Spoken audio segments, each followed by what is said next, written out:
성남시 대장동 개발 사업에서 특혜 의혹이 불거진 자산관리업체죠. 화천대유에 대해서 경찰이 내사를 벌이고 있습니다. 어제 화천대유 대주주 김만배 씨를 불러서 12시간 넘게 조사했는데 회사 돈 473억 원을 빌려서 아직 갚지 않은 경위를 집중적으로 들여다보는 것으로 전해졌습니다.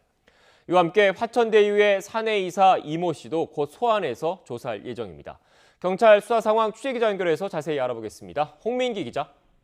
네, 사회부입니다. 네, 먼저 화천대유 대주주 김만배 씨가 어제 12시간 넘는 경찰 조사를 받은 거죠?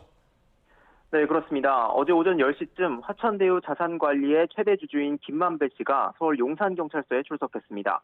금융정보분석원이 화천대유의 자금 인출이 수상하다고 경찰에 통보한 지 5달 만인데요.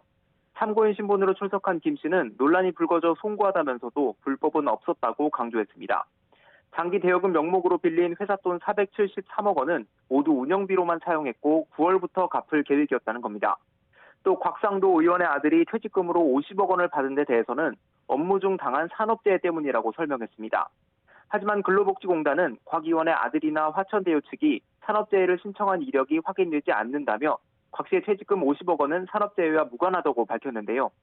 밤 10시 반쯤 12시간이 넘는 조사를 마치고 나온 김 씨는 산재 신청은 없었지만 중대재해가 있었던 거라고 다시 밝혔습니다. 직접 들어보시겠습니다.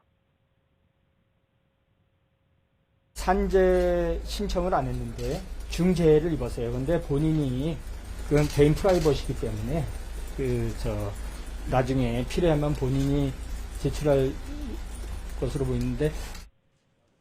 네, 또 대장동 개발 사업 당시 성남시장이었던 이재명 경기지사와는 따로 만난 적이 없고 하나은행 컨소시엄에 참여하게 된 것도 최우량은행이라 선택한 거라고 일축했습니다. 종일 이어진 조사에서 경찰은 금융정보분석원에서 넘겨받은 거래 내역이 사실인지 확인하는 데 주력한 것으로 전해졌습니다. 앞서 화천대유에서 26억 8천만 원을 빌렸다가 갚고 다른 경영진과 함께 12억 원을 빌린 이성문 대표도 조사한 경찰은 두 사람의 행위가 횡령과 배임 혐의에 해당하는지 들여다보고 있습니다. 네, 홍민기 기자. 그런데 경찰이 화천대유와 관련된 다른 인물을 소환하는 것도 검토하고 있다죠? 네, 그렇습니다. 경찰이 현재 들여다보고 있는 화천대유 자산관리의 관계자는 모두 3명인데요. 앞서 이성문 대표는 지난 4월 이후 한 차례 조사를 마쳤고 대주주 김만배 씨도 어제 불러 조사했습니다. 내사 대상 가운데 다른 한 명은 화천대유의 사내이사이자 자회사 천화동인 1호 대표인 이모 씨인 것으로 알려졌습니다. 경찰은 이 씨가 화천대유 감사를 지내면서 회계 처리 과정을 잘 알았을 거라고 보고 이 씨를 불러 자금 흐름 등을 확인할 예정인 것으로 전해졌습니다. 또 이 씨가 지난 17대 국회에서 이화영 전 열린우리당 의원의 보좌관으로 활동한 것으로 확인된 만큼 정치권과 연결고리 등도 확인할 것으로 보입니다. 경찰은 3명의 조사 내용을 토대로 내사 단계에서 정식 수사로 전환할지 검토하고 필요하다면 압수수색도 진행할 예정입니다. 지금까지 사회부에서 전해드렸습니다.